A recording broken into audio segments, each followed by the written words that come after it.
given the expectations for this year. Obviously, earnings estimates have come down. We've gotten a lot of color over the last couple of weeks that we didn't have at the end of December. And so I think that from our perspective, if you look at the challenges that are facing the economy right now, you do have, I think, Powell in your pocket. The issues with trade, the continued moving out of this deadline, that's going to continue to provide uncertainty. I think one of the things that we're looking at is, how do you insulate yourself without necessarily making a call on whether you want to move entirely out of the equity market? What can you do to insulate yourself from some of this volatility? Looking at cash flow, looking at, across the sectors where you're looking for quality, because I do think that, to Steve's point, I think that there is going to be, a stabilization here in the back half of the year. But, our expectations were for sort of mid-single-digit returns on the equity market this year. So we're certainly well ahead of that at this point. What's your risk scenario? I agree with you, mid-single-digit upside.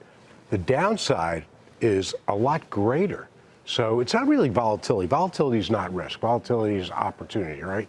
So where's the risk in the market? And if that's your upside scenario, mine as well, why would you have a healthy level of cash? The risk is what you said. Here's the Deutsche Bank note that you referenced already, right, that I have in front of me, which talks about these cross currents.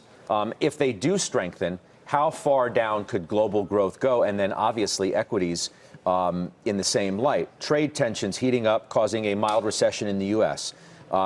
You've got a substantial slump in China's growth, a no-deal Brexit. All of those together, Josh, produce not a great scenario for investors. That's for certain.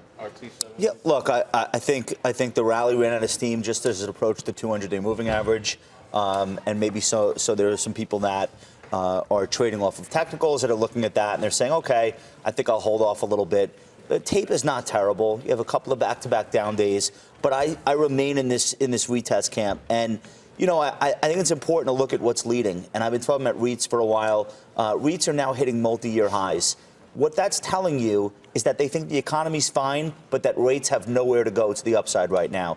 And I think that's accurate. If we're all saying the Fed is going to chill out right now, and yet if we're all still saying, hey, earnings aren't crushing, but they're not bad, then that is a great environment for things like REITs, things like utilities. Low beta is working well. High quality is working well. So I think that's okay. Like, we don't need to hit new highs every month, every quarter. So that's kind of where, when I talk to people, that's kind of where people seem to be at. I don't see a lot of people frothing at the mouth bullish right now, nor should they be. You're going to get your first down quarter for earnings growth, year-over-year negative since the second quarter of 2016, which was not a great market environment back then either. So I think it makes sense for people to be acting and speaking the way they are. You don't have anything falling off a cliff, but there's no reason to throw a party either.